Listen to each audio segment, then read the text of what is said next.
Good morning SPD, good morning Jennifer Fulufiga, good morning omulabi waffe owa Assault TV n'agobera program yaffe Omusunsuzi ekyo kyokola okola akyamaanyi nnyo. Endoliito ate mu bukulembeze oba Mukono Central Division buli kaseera zeeyongera.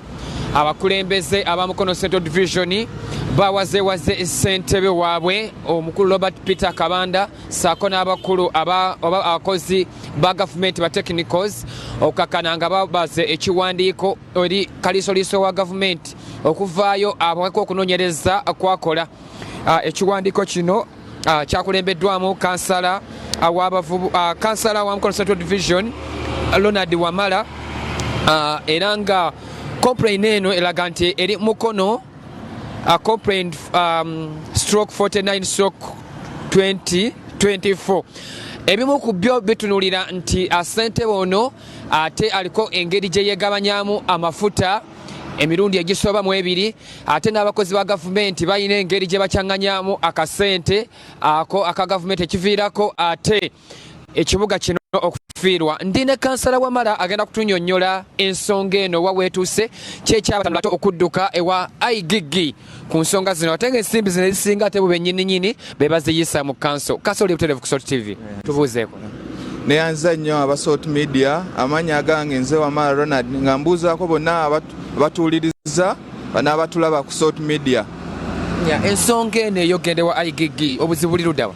Ensonga eno eyogenda wa IGG eviira ddala n'oba nga tugendedde ddala mu constitution yaffe chapter eyokusatu akawaayiro 27 akawaayiro I nga kalaga nti omuntu yenna asobola okuvaayo neyeekubira endulu ku nsonga yonna ey'enguzi kagezaako okulwanyisa enguzi.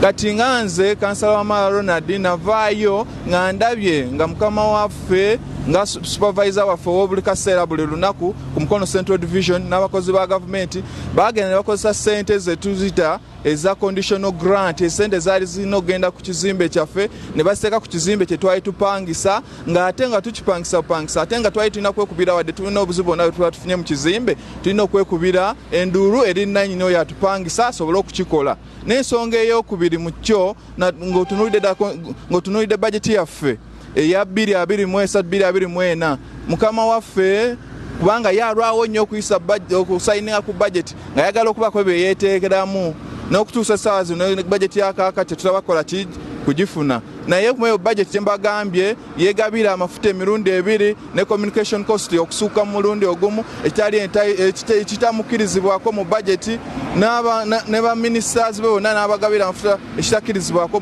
mu budget. Naye oba otunuulidde mu budget yaffe eyo waliwo note 10 ne mubaawo note 27 ne 28 ezo ze ziraga ddala ebintu ebyo twekubirako enduulu nga twetaaga kalisoliiso wa gavumenti aveeyo alambulule ku nsonga eyo ate ddala nga naffe ku kibiina kyaffe tulina gundi zaffe tulina values zaffe ze tuyimirirako ezikutegeeza nga discipline tuba ne financial discipline tulina okuba omumuli buli mu kintu kyonna n'abeerufu okulagira ddala nti Mukono Central Division obaffe abantu abanuupu tuli banjawulo okusinziira ku bintu byonna ebikola ssente mmeka azemulumiriza okuba nti abakulu bano ng'ali wamu n'abakozi ba gavumenti bazeeyongeza oba zabulankanyizibwa?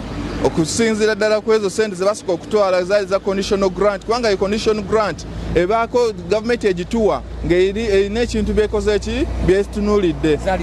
Ezo ssente bwe bazituwa nga ziba gundi evooti bagita lya DTEP nga ssente ezo ziva za kuyambako tulabe mu masomero okuzimba kaabuyonjo mu bitundu byaffe eby'omugeteko nga tusobole okuyamba ku bantu baffe okugenda mu masomero tuweeyo entebe ebyo bwe bityo ssente ezo zikola tezikola.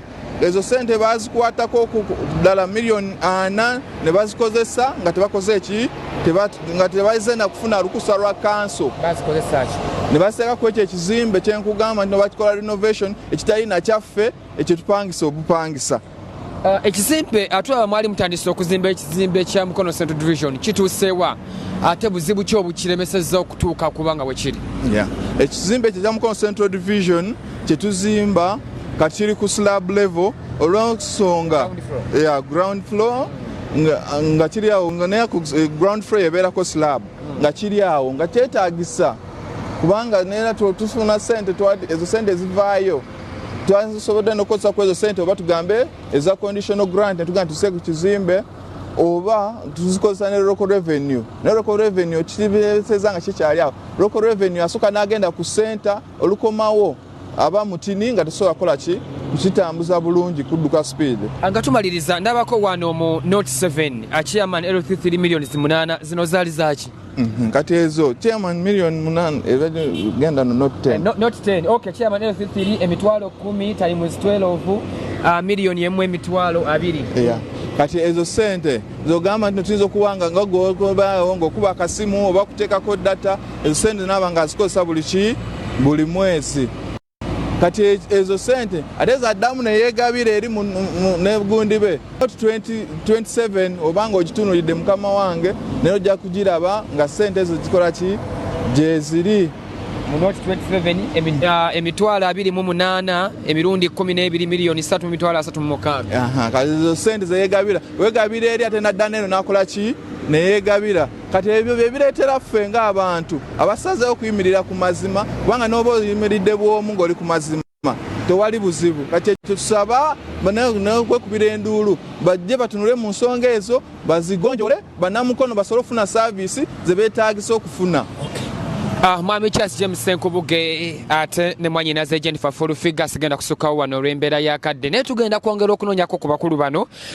Tujja kunoonyako ku mukulu town clerk ate tunoonyeeko ne ssentebe batulambulire ku nsonga eno ng'abakulu bano be beekubiddeko ensonga oba enduule wa IGG nga twakitegeddeko ate bamaze okubasamoninga babeeko engeri gye beewozaako kankomewo mu studio. Download the Salt Media app from the Google Play Store and the Apple App Store.